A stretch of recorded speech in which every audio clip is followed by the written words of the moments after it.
आशा करता हूं दोस्तों आप सब अच्छे होंगे। मेरा नाम है जितेंद्र कुमार सिंह और ट्रिकी मैथ्स फैमिली में आप सभी का स्वागत है। आज के इस सेशन में मैथ के इस सेशन में हम एक नया चैप्टर स्टार्ट करने वाले हैं जिसका नाम है ट्रेन। आप सभी को पता होना चाहिए कि काफ़ी एग्जाम्स में ये जो चैप्टर है, ये जो टॉपिक है ट्रेन, काफ़ी ज़्यादा इंपॉर्टेंट होती है। तो इस सेशन में हम पूरा बेसिक को देखेंगे। देखिए एग्जैक्टली पूरे बेसिक को, जो बेसिक है उस पूरे बेसिक को नहीं देखेंगे क्योंकि मैंने already time and distance chapter में पूरे अच्छी तरह से बेसिक को समझाया है। और आपको पता होना चाहिए कि ट्रेन, बोट एंड स्ट्रीम और टाइम एंड डिस्टेंस, ठीक है, सभी लगभग एक ही टॉपिक से रिलेट करता है। बस थोड़ा सा जो अलग हो जाता है बेस में, वो बेसिक मैं यहाँ पे आपको समझाऊंगा। बस वो 3 ही पॉइंट है जो कि मैं यहाँ पे समझाने वाला हूँ। बाकी का अगर बेसिक आपको टोटल अच्छी तरह से कॉन्सेप्ट को सीखना है तो मैं उसका लिंक दे दूंगा टाइम एंड डिस्टेंस का, वहाँ से जाकर आप अच्छी तरह से सीख सकते हैं क्योंकि मैं वहाँ पे बहुत ही अच्छी तरह से इसके बेस को जो एकदम मूल से लेके समझाया है। ठीक है, तो चलिए इस सेशन में हम बात करेंगे ट्रेन के उस बेस का जो कि टाइम एंड डिस्टेंस से अलग होता है ना। देखिए टाइम एंड डिस्टेंस और ट्रेन लगभग दोनों का बेस एक ही सा है। जो चीज़ अलग है वही चीज़ मैं यहाँ पे आपको बताऊंगा, वही बेस आपको मैं यहाँ पे सिखाऊंगा। तो बेसिकली बस 3 ही पॉइंट है जो कि आपको जानना है, जो कि क्या है आपका टाइम एंड डिस्टेंस से अलग है ट्रेन में। तो देखिए वो क्या है, पहला तो यह है अपेक्षिक चाल का। तो बेसिकली अपेक्षिक चाल होता है क्या है, चलिए मैं समझाता हूँ। मान लीजिए कि कोई ट्रेन ए है जो कि क्या इस डायरेक्शन में चल रहा है, ट्रेन बी है जो कि क्या ठीक उसके उल्टे डायरेक्शन में जा रहा है। ठीक है, मान लीजिए कि ट्रेन ए जो है वो S1 चाल से, ट्रेन 2 जो है वो S2 चाल से चल रहा है।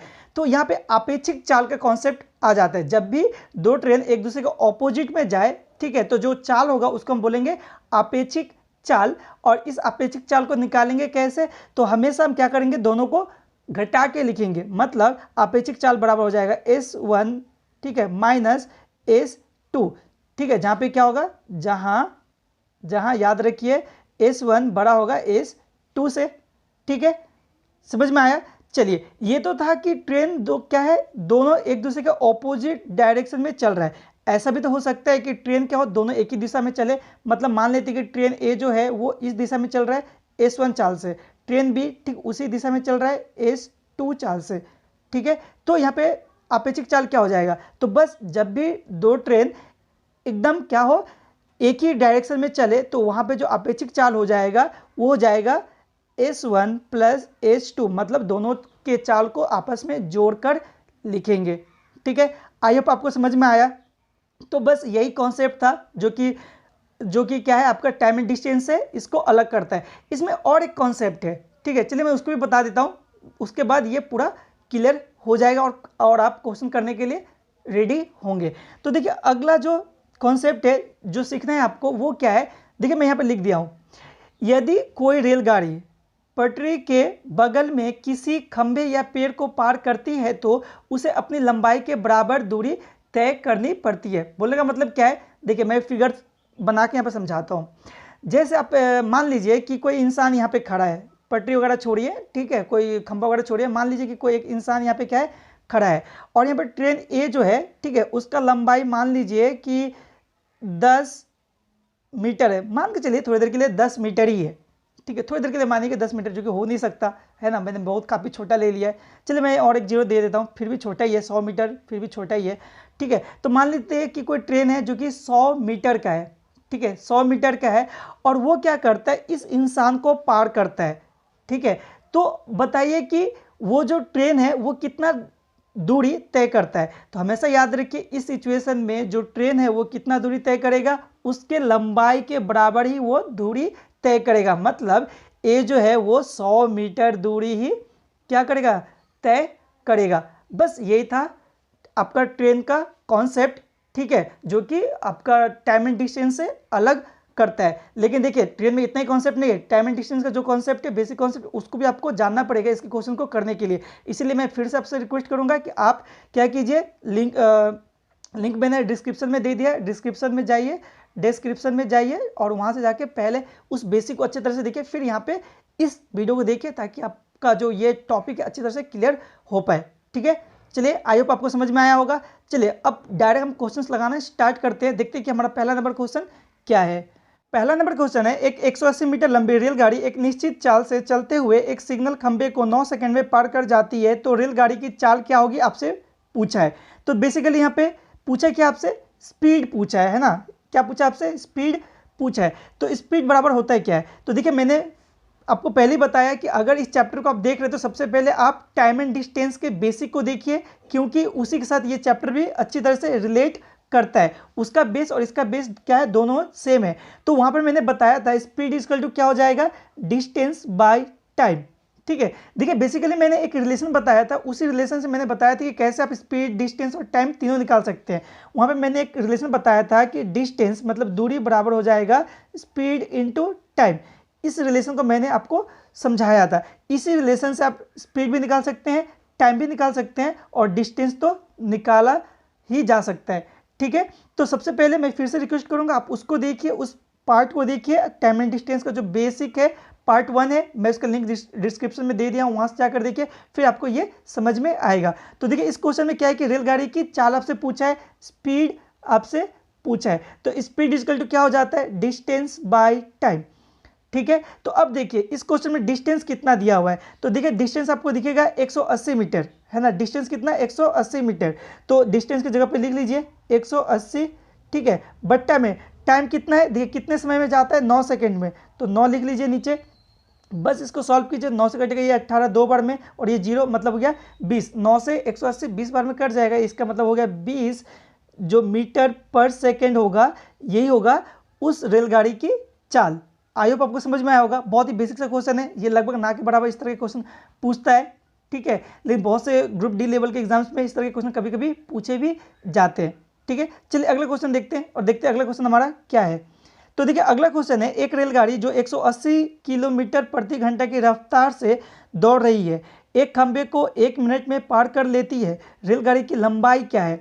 तो यहाँ पर क्या पूछा है, रेलगाड़ी की लंबाई पूछा है। ठीक है, आपसे लंबाई पूछा है, यानी हम भी बोल सकते हैं।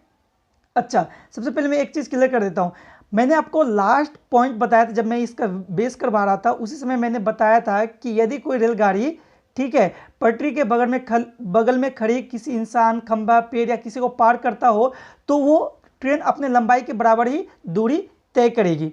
ठीक है, तो यहाँ पर आपसे क्या पूछा है कि रेलगाड़ी की लंबाई क्या है। ठीक है, मतलब रेलगाड़ी की जो लंबाई होगी, ठीक है, यानी ट्रेन की जो लंबाई होगी, ठीक है, वही क्या हो जाएगा, आपका डिस्टेंस हो जाएगा यहाँ पे। ठीक है, तो आपसे पूछा है डिस्टेंस इक्वल टू क्या हो जाएगा, तो डिस्टेंस इक्वल टू आपको पता है स्पीड इनटू टाइम। ठीक है, तो देखिए स्पीड कितना है, तो स्पीड यहाँ पर गिवन है 180 किलोमीटर प्रति घंटा, और टाइम क्या है, टाइम है, टाइम कितना 1 मिनट है ना, टाइम कितना 1 मिनट, तो इंटू 1। अब देखिए प्रॉब्लम यहाँ पर क्या है कि जो स्पीड है वो क्या है, स्पीड जो है वो 180 किलोमीटर प्रति घंटा में है, जबकि टाइम किस में, मिनट में है। तो दोनों को आपको सेम यूनिट में बदलना पड़ेगा, तो सेम यूनिट में आप जैसे बदलेंगे, ठीक है, तो क्या हो जाएगा, तो देखिए 180 किलोमीटर प्रति घंटा है, इसको मीटर प्रति सेकंड में बदल दीजिए, तो मीटर प्रति सेकंड में बदलने के लिए, मीटर प्रति सेकंड में बदलने के लिए 5/18 से गुना, ठीक है, सब मैंने बेसिक पार्ट में करवा दिया है, आप वहाँ से देख सकते हैं, इनटू 1 मिनट था, अगर उसको आप सेकेंड में बदलेंगे तो कितना हो जाएगा 60। अब इसको काटिए, तो देखिए 18 से ये कट जाएगा, 180 10 बार में, आगे इसको सॉल्व करेंगे तो कितना होगा 60 गुना 5 300।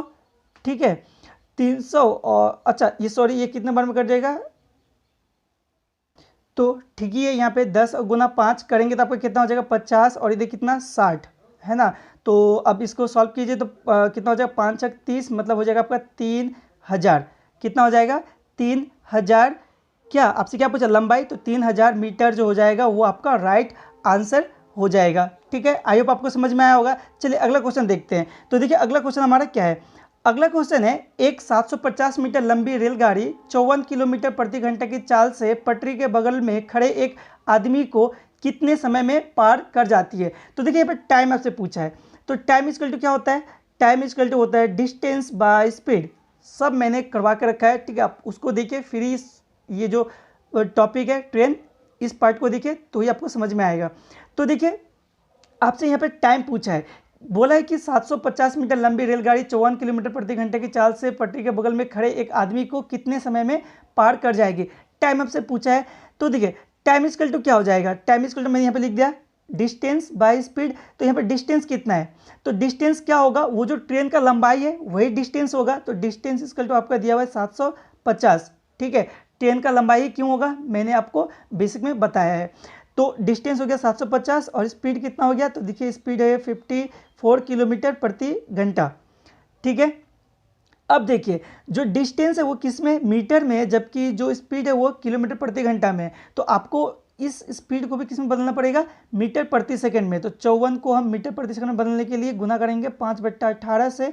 तो 18 से 54 कटेगा 3 बार में, यानी 3×5 कितना हो गया 15, ठीक है। यानी 15 क्या हो जाएगा, 15 मीटर प्रति सेकेंड स्पीड होगा उस ट्रेन का। बस आप इसको इस फॉर्मूला पे लगाइए। तो डिस्टेंस हो गया 750 बट्टा यहाँ पर कितना हो जाएगा 15।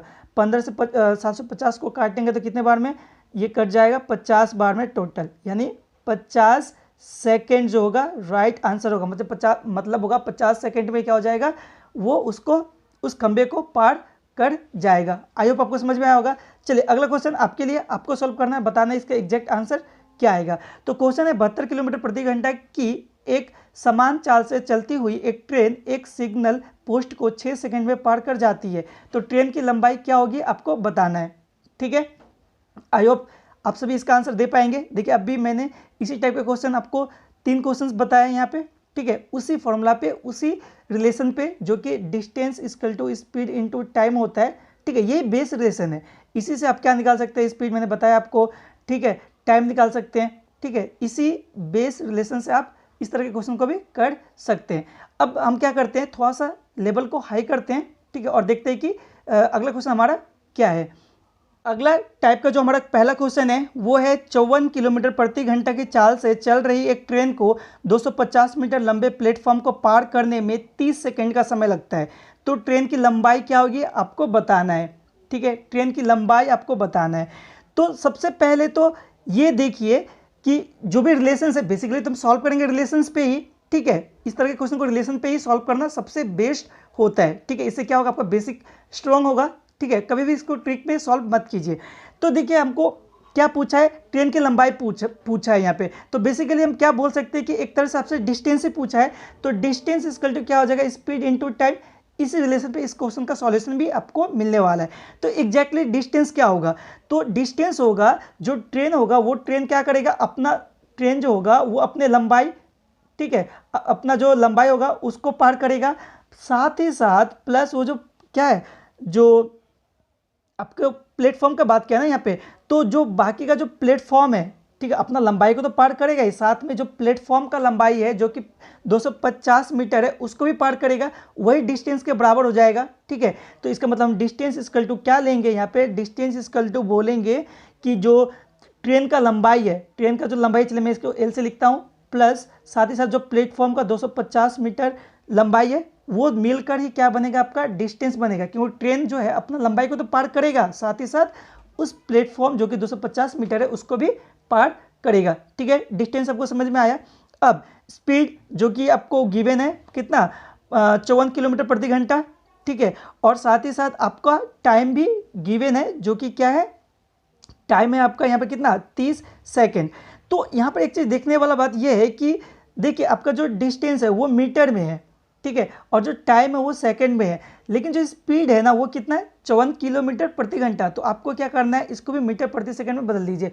तो मीटर प्रति सेकंड में बदलेंगे तो क्या हो जाएगा, 54 को मीटर प्रति सेकंड में बदलने के लिए 5/18 से 5 है ये, ठीक है, 5/18 से आपको गुना करना पड़ेगा।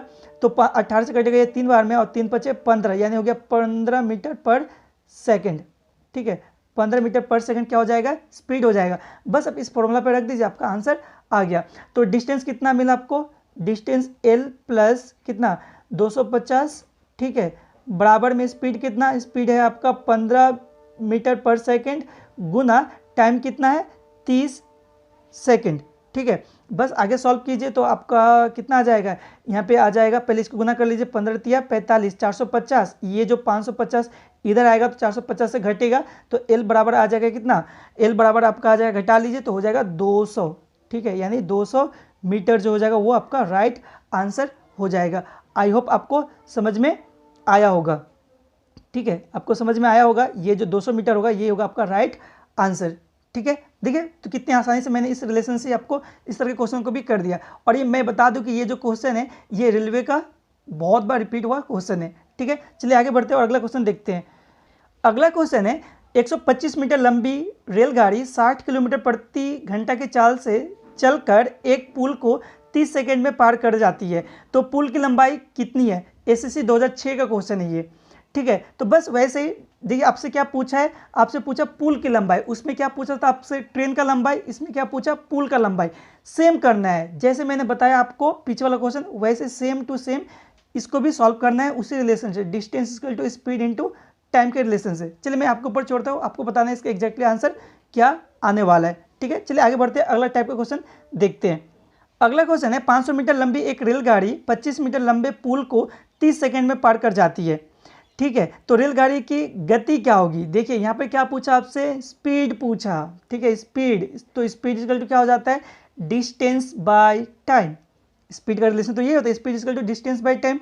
तो अब देखिए डिस्टेंस क्या हो जाएगा, मैंने आपको सिखाया डिस्टेंस कैसे निकालेंगे, ट्रेन का लंबाई प्लस जिसको भी वो पार कर रहा है, तो किसको पार कर रहा है, वो पुल को, तो डिस्टेंस इक्वल टू क्या हो जाएगा, डिस्टेंस जो हो जाएगा वो ट्रेन का लंबाई जो कि आपका 500 है प्लस प्लेटफॉर्म का लंबाई जो भी दे दिया है 25 मीटर, बट्टा में क्या हो जाएगा टाइम, टाइम कितना ले रहा है 30 सेकेंड। यहाँ पर कुछ चेंज करना नहीं है क्योंकि देखिए ऊपर सब मीटर में है और नीचे सेकंड में, मीटर पर सेकंड एक यूनिट होता ही है। तो सॉल्व करेंगे तो कितना हो जाएगा 500 और 25 को जोड़ेंगे तो 525 और भाग देंगे कितना से 30 से, तो काटिए तो 30 से पूरा ये कट जाएगा कितने बार में। अच्छा यहाँ पे एक ध्यान देने वाला बात ये है कि तो हाँ देखिए ठीक ही है, यहाँ पे ये किस में, ये मीटर में है और ये सेकंड में है। ठीक है, तो आप इसको काटिए तो ये आपका एग्जैक्टली पूरा कटने वाला है नहीं। ठीक है ना, ये छोटा कर सकते हैं, जैसे आपका कितना था, आपका था 525, मैं इसको फिर से लिख देता हूँ। ठीक है, कितना था यहाँ पे 525 बट्टा 30। ठीक है, तो इसको आप काटेंगे तो कितना 5 से काटेंगे इसको 30 को 6 बार में, 5 से 525 कटेगा 105 बार में, मतलब आपका क्या आ गया 105 बट्टा 6। इसको आगे भी आप सॉल्व कर सकते हैं, तो क्या आ जाएगा, ये डेसिमल में आ जाएगा, मिक्स फ्रैक्शन में आएगा, ये हो जाएगा आपका मीटर पर सेकंड। लेकिन आपको देखना पड़ेगा कि ऑप्शन में क्या है। ठीक है, ऑप्शन के अकॉर्डिंग आपको इसको जो है ये जो स्पीड है इसको बदलना पड़ेगा। यहाँ पर तो मीटर पर सेकंड में आया, हो सकता है किलोमीटर प्रति घंटे में आए, तो आप करेंगे क्या, बस अगर किलोमीटर प्रति ये मीटर पर सेकंड को किलोमीटर प्रति घंटे में बदलना है तो क्या करेंगे 18/5 से गुना कर देंगे इसको। ठीक है, गुना कर देंगे, इसको गुना कर देंगे तो आपका क्या आ जाएगा, आंसर आ जाएगा। ठीक है, आई होप आपको समझ में आया होगा। चलिए आगे बढ़ते हैं और अगला क्वेश्चन देखते हैं। तो देखिए अगला क्वेश्चन है 700 मीटर लंबे एक रेल 500 मीटर लंबे एक सुरंग को 72 किलोमीटर प्रति घंटा की चाल से चलते हुए कितने समय में पार करेगी। तो देखिए यहाँ पे क्या है, टाइम पूछा है आपसे, टाइम पूछा ना, तो टाइम का रिलेशन क्या है, डिस्टेंस बाय स्पीड के साथ। तो डिस्टेंस क्या हो जाएगा, फिर से वही ट्रेन का लंबाई प्लस जिसको पार कर रहा है, सुरंग को पार कर रहा है। तो देखिए क्या है, जो ट्रेन का लंबाई है वो 700 प्लस सुरंग का लंबाई कितना है, तो देखिए 500 मीटर दिया हुआ है तो प्लस 500 बट्टा में यहाँ पे क्या हो जाएगा स्पीड। तो देखिए स्पीड क्या है, स्पीड है 72 किलोमीटर प्रति घंटा। बस यहाँ पर प्रॉब्लम है क्योंकि ये किलोमीटर प्रति घंटा में है जबकि ऊपर सब मीटर पर सेकंड में है, तो इसको भी सॉरी मीटर पर सेकंड है, ये मीटर में है ना, ये तो डिस्टेंस है तो सिर्फ मीटर में है, लेकिन ये क्या किलोमीटर प्रति घंटा में है। तो इस 72 को भी किस में बदलना पड़ेगा आपको, मीटर पर सेकंड में। तो क्या करेंगे 5/18 से गुना, तो 5/18, 18 से काटिए कितने बार में कटेगा 4 बार में, 18×72। ठीक है, तो 4 × 5 कितना हो गया 20। तो आप इसको पहले जोड़ लीजिए तो कितना होगा 7 × 5 12 यानी 1200। ठीक है, बट्टा यहाँ पे कितना हो जाएगा 40 सॉरी 5 × 20 ना 20। ठीक है, तो 0 से 0 कैंसिल, 2 से कटेगा 12 6 बार में, मतलब आपका क्या आ गया 60 सेकेंड। ठीक है, 60 सेकेंड होगा आपका राइट आंसर, मतलब 60 सेकेंड में वो जो ट्रेन है उस सुरंग को पार कर लेगा। तो आई होप आपको सारी क्वेश्चन अच्छी लगी होंगी प्लस समझ में भी आया होगा। ठीक है, चलिए अगले सेशन में मिलते हैं अगले टाइप प्लस अगले क्वेश्चंस को लेके। ठीक है, और जहाँ ज़रूरत हो मैं वहाँ पे आपको ट्रिक बताऊंगा। तब तक के लिए थैंक यू, पढ़ते रहिए सीखते रहिए।